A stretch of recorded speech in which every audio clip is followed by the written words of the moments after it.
Conversation take an unexpected turn that leaves everyone in the studio stunned. The tension between Leanne Morgan and Kelly Clarkson became so palpable that audience members didn't know whether to laugh or gasp. And what started as casual banter quickly escalated into something nobody saw coming. Before we get into what really went down, make sure you hit that subscribe button and drop a comment below telling us what you think about this whole situation. Because trust me, you're going to have opinions.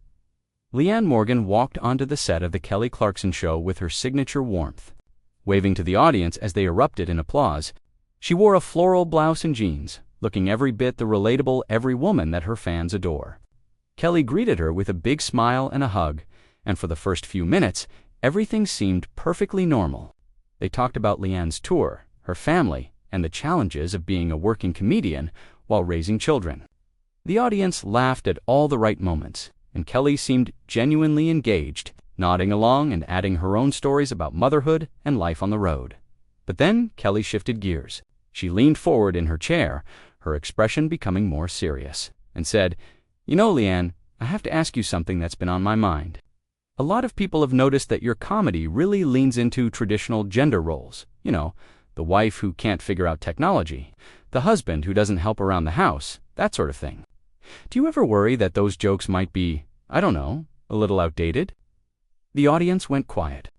Leanne's smile faltered for just a moment before she recovered, letting out a small laugh. "Well, Kelly, I just talk about my life. I talk about what's real for me, and for a lot of women my age. I'm not trying to make some grand statement about society. I'm just sharing what makes me laugh." Kelly nodded. But there was something in her tone that suggested she wasn't quite satisfied with that answer. "I get that. I really do. But don't you think comedy has a responsibility to, push things forward? To maybe challenge those old dynamics instead of just reinforcing them?" Leanne's posture stiffened slightly. She crossed her legs and adjusted herself in her seat. "I think comedy has a responsibility to be funny, Kelly. That's really the only job we have. If I'm up there trying to push some agenda or teach people lessons, then I'm not doing comedy anymore. I'm giving a lecture, and nobody paid good money to hear me lecture them." "That's fair," Kelly said, though her expression suggested she had more to say. "But you have such a huge platform now. Your specials are streaming everywhere. You're selling out theaters. People listen to what you say. Don't you feel like you could use that platform to maybe, show a different side of things?" The audience shifted uncomfortably. This wasn't the fun, easy conversation they'd expected. Leanne took a breath, and when she spoke again, her voice had an edge to it that hadn't been there before. "Kelly, let me ask you something. When you get up there and sing a song about heartbreak, do people tell you that you should be singing about something more productive? That maybe you should use your platform to sing about financial literacy or climate change?" Kelly laughed, but it was a nervous laugh. "Well, no, but that's different. Music is about emotion, about expressing feelings, and comedy isn't." Leanne shot back, "Comedy isn't about expressing the absurdity and frustration and joy of everyday life, because that's what I do. I get on stage and I talk about the fact that my husband leaves his socks on the floor, and that I can't figure out how to work the remote control. And women all over the country come up to me after shows with tears in their eyes telling me thank you, because finally someone is talking about their lives. Finally, someone is saying out loud all the things they thought they were alone in dealing with." Kelly held up her hands. "I'm not trying to attack you, Leanne. I'm really not. I just think it's worth examining the messages we're sending, especially to younger women who might be watching and thinking that these dynamics are just the way things have to be." "The way things have to be," Leanne repeated, and now there was real fire in her voice. "Kelly, I'm not telling anyone how things have to be. I'm not writing a manual for marriage. I'm telling jokes about my marriage. There's a difference. And frankly, I find it a little condescending that you're sitting here suggesting that women aren't smart enough to understand the difference between a comedy show and a blueprint for their lives." The audience gasped. Kelly's eyes widened. "That's not what I'm saying at all, isn't it though?" Leanne pressed. "Because what I'm hearing is that you think my comedy is somehow damaging to women, that I'm holding us back by making jokes about everyday domestic life. And what that tells me is that you think women in the audience are going to hear me say, 'My husband doesn't know where we keep the dish soap,' and think, 'Oh, well, I guess that's just how it is. I might as well give up on ever having a partner who contributes equally." Kelly shook her head. "Leanne, come on, that's not fair." "No, what's not fair is you inviting me on your show and then basically telling me my entire career is problematic," Leanne said. Her voice was rising now, and several audience members exchanged worried glances. "Do you have any idea how hard I worked to get here? I spent 20 years doing comedy in church basements and coffee shops and tiny clubs, where maybe 15 people showed up on a good night. I drove myself all over the South in a beat-up car, sleeping in cheap motels, missing my kids' school events, all so I could have a chance at doing what I love. And now I finally make it. I finally have the career I always dreamed of, and here you are telling me I'm doing it wrong." "I never said you were doing it wrong," Kelly protested. "I'm just asking questions. That's literally my job on this show, to have conversations with my guests." "A conversation is a two-way street," Kelly Leanne fired back. "What you're doing right now isn't having a conversation, it's interrogating me about my choices. And I'm sitting here wondering why. Is it because you genuinely think I'm hurting women with my comedy? Or is it because my comedy is different from yours? Because I talk about being a wife and a mother in Tennessee instead of being a pop star in Los Angeles?" The tension in the studio was thick enough to cut with a knife. Kelly's face had gone pale, and she seemed genuinely caught off guard by the turn this conversation had taken. "Leanne, I have nothing but respect for you and your career. I think you're incredibly talented." "Then why are we having this conversation?" Leanne asked. "Why did you feel the need to question the validity of my work on national television? Because I'll tell you something, Kelly, this isn't just about me. This is about every woman who's told that her experiences aren't important enough, aren't progressive enough, aren't whatever enough. I talk about being a middle-aged woman in a long marriage, who sometimes feels invisible and sometimes feels overwhelmed and sometimes just needs to laugh at the chaos. And there are millions of women out there who relate to that. But apparently, according to you, those women and their experiences don't matter as much as being politically correct." Kelly opened her mouth to respond, but Leanne wasn't finished. "And another thing," Leanne continued, her voice steady but filled with emotion. "You sit here with your talk show and your massive platform, and you get to decide what's worthy and what's not. You get to decide which stories matter and which ones are outdated. But the women who come to my shows, they don't feel outdated. They feel seen. They feel heard. And I'm sorry if that doesn't fit into whatever box you think comedy should fit into. But I'm not going to apologize for speaking to my audience." Kelly took a deep breath, clearly trying to regain control of the interview. "Leanne, I think you're misunderstanding what I'm trying to say. I'm not dismissing your audience or their experiences. I'm really not. I'm just saying that we have an opportunity, those of us with platforms, to maybe expand the conversation a little bit, to show that, yes, these frustrations exist, but also that they don't have to be permanent." "Who says I'm not showing that?" Leanne asked. "Who says my comedy doesn't evolve? Just because I make jokes about my husband not knowing how to load the dishwasher doesn't mean I'm saying women should just accept that. Maybe, and this might be a wild concept for you, maybe I'm bonding with my audience over shared frustrations so that we can all feel a little less alone in them. Maybe the act of laughing about these things together is actually empowering, because it reminds us that we're not crazy for feeling frustrated." Kelly leaned back in her chair, crossing her arms. "Okay, I hear what you're saying. But can you at least acknowledge that representation matters? That when you're one of the few women at your level of success in comedy, what you choose to talk about has weight?" "Of course, representation matters," Leanne said, her tone sharp. "But representation doesn't mean we all have to tell the same story. It doesn't mean that every female comedian has to get up there and talk about smashing the patriarchy or whatever the approved topic is this week. Some of us are out here just trying to make people laugh about real life. And real life for a lot of women includes dealing with partners who weren't raised to be equal contributors in the home. That's reality, Kelly. I didn't create it. I just talk about it.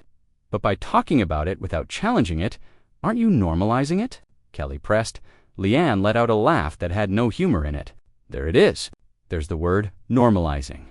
I'm normalizing bad behavior by acknowledging it exists and making jokes about it. Do you hear how ridiculous that sounds? By that logic, every comedian who talks about anxiety is normalizing mental health struggles. Every comedian who talks about dating disasters is normalizing bad relationships. Comedy isn't a prescription for how to live. It's a reflection of how we do live. The audience was completely silent now, hanging on every word. Some people looked uncomfortable, others looked riveted. Kelly's producer could be seen in the wings, looking concerned, but Kelly pressed on. "I'm just trying to understand your perspective, Leanne. Help me understand why you think it's okay to build an entire career around jokes that could be interpreted as saying women should just accept less than equal partnerships." "That's not what I'm saying, and you know it," Leanne said, her voice rising again. "What I'm saying is that I'm 47 years old. I've been married for over 20 years, and my husband is a good man who loves me and our children, but who also sometimes acts like he's never seen a vacuum cleaner before in his life. That's my reality. And instead of standing up there pretending I have this perfect progressive partnership where we split everything 50-50 and never have any frustrations, I choose to be honest. I choose to say the quiet part out loud, and women appreciate that honesty." Kelly shook her head slowly. "But don't you see how that honesty, without any kind of pushback or evolution, just reinforces the status quo? Don't you see how younger women watching might think, oh, this is just what marriage is. I guess I should expect to do all the emotional labor and just laugh about it." Leanne stood up from her chair. The audience gasped again. Kelly looked shocked. "I'm going to say something to you right now, Kelly, and I want you to really hear me. You don't get to tell me what my comedy means. You don't get to decide how my audience interprets my work. And you certainly don't get to lecture me about what messages I'm sending to women when you built your entire career on love songs and heartbreak ballads. How many of your songs are about waiting for a man? How many are about being devastated when he leaves? Should we examine those messages too? Should we talk about whether you're normalizing women, centering their entire emotional lives around men?" Kelly's face flushed red. "That's completely different." "How?" Leanne demanded. "How is it different?" "Because you're singing and I'm telling jokes. Because your art form is somehow more elevated than mine. Or is it different because you're you and I'm me?" "That's not what I'm saying," Kelly said, her voice strained. "I'm not trying to make this personal, but it is personal," Leanne shot back. "You made it personal the moment you decided to use your show to critique my entire approach to comedy. And I'm sitting here wondering what the real issue is. Is it really about gender roles? Or is it about the fact that I represent something you don't understand? I'm not from your world, Kelly. I didn't grow up wanting to be famous. I grew up in Tennessee wanting to be a wife and a mother. And comedy was something I discovered later in life when my kids were older and I needed something for myself. I represent women who didn't have big dreams when they were young, who thought their whole identity was going to be wrapped up in their families, and who then had to figure out who they were outside of that. And maybe that makes you uncomfortable because it doesn't fit the narrative of women, who always knew what they wanted and went after it." Kelly stood up to now, facing Leanne across the coffee table that separated them. "You're putting words in my mouth. I never said any of that." "You didn't have to say it," Leanne said. "It's been written all over your face since I walked out here. You look at me and you see someone who reinforces everything you think is wrong with how women are portrayed in media. But what you're missing is that I'm not a portrayal. I'm a real person talking about my real life. And the fact that you can't see the difference is exactly what's wrong with this whole conversation." "I see the difference," Kelly insisted. "I just think that when you have a platform, you have a responsibility that goes beyond just talking about your life. You have a responsibility to think about the impact your words have." "And I do think about that," Leanne said. "Every single day. Do you know how many letters I get from women telling me that my comedy helped them through dark times? That hearing me talk about the messy, complicated reality of being a woman and a wife and a mother made them feel less alone. That's impact, Kelly. That's real, tangible impact on real people's lives. But apparently that doesn't count because I'm not delivering the message you think I should be delivering." Kelly's hands were trembling slightly. "I think you're being unfair to me right now. I invited you on this show because I admire your work, because I think you're funny and talented. I didn't bring you here to attack you. Then what did you bring me here for?" Leanne asked. "Because from where I'm standing, this feels an awful lot like an ambush. You lured me in with the promise of a fun interview and then blindsided me with criticism disguised as questions." "That's not true," Kelly said, but her voice lacked conviction, "isn't it?" Leanne challenged. "Tell me honestly, Kelly, did you plan to ask me these questions? Did you and your producers sit down and decide that this was going to be the angle of the interview? Kelly hesitated, and that hesitation said everything. That silence is very telling, Leanne said quietly, and somehow her quiet tone was more cutting than when she'd been raising her voice. You did plan this. You brought me here specifically to put me on the spot about my comedy, to make me defend myself in front of your audience and everyone watching at home. And I have to ask myself, why? What did you hope to accomplish? Did you think I was going to break down and admit that you're right, that I've been doing comedy wrong this whole time?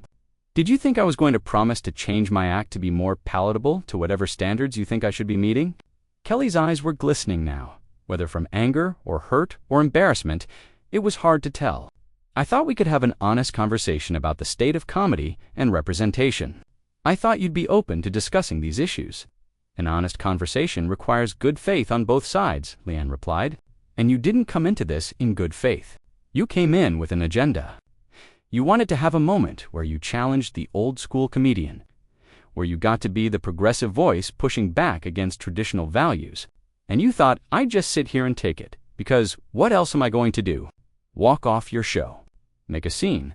Are you walking off my show? Kelly asked, and there was a challenge in her voice now. Leanne laughed, a real laugh this time. You'd love that, wouldn't you? Then you could go on social media later and talk about how you tried to have an important conversation, but I just couldn't handle it. No, Kelly, I'm not walking off your show. I'm going to stand right here and finish this conversation because I'm not afraid of defending my work. But I want your audience to understand what's really happening here. This isn't about whether my comedy is progressive enough. This is about class and geography, and whose experiences get to be considered valid. Kelly frowned. Now you're really reaching, am I? Leanne asked, because I notice you don't question comedians from New York or Los Angeles who talk about their lives. You don't ask them if they're being responsible with their platforms. But a woman from Tennessee who talks about her husband and her kids, well, she must be examined. She must be questioned. Because obviously, she couldn't possibly be smart enough to understand the implications of her own words. That's not about where you're from, Kelly protested. Everything is about where you're from, Leanne said. My entire comedy career is about where I'm from. The reason I connect with audiences is because I'm not pretending to be something I'm not. I'm not putting on airs. I'm not trying to be sophisticated or worldly or any of the things that people in your industry seem to think are requirements for success.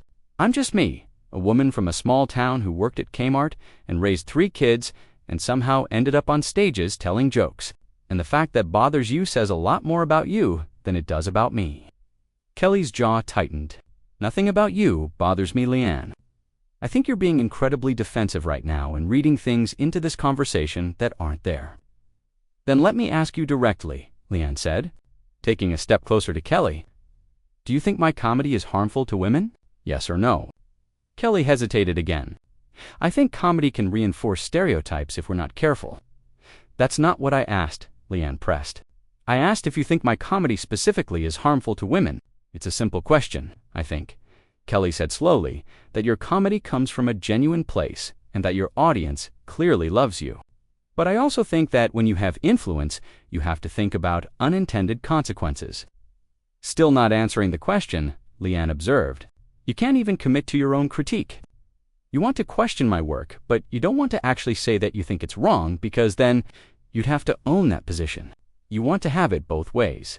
You want to be the person who asks the tough questions, but also the person who's just trying to have a conversation. Pick one, Kelly. The audience was riveted.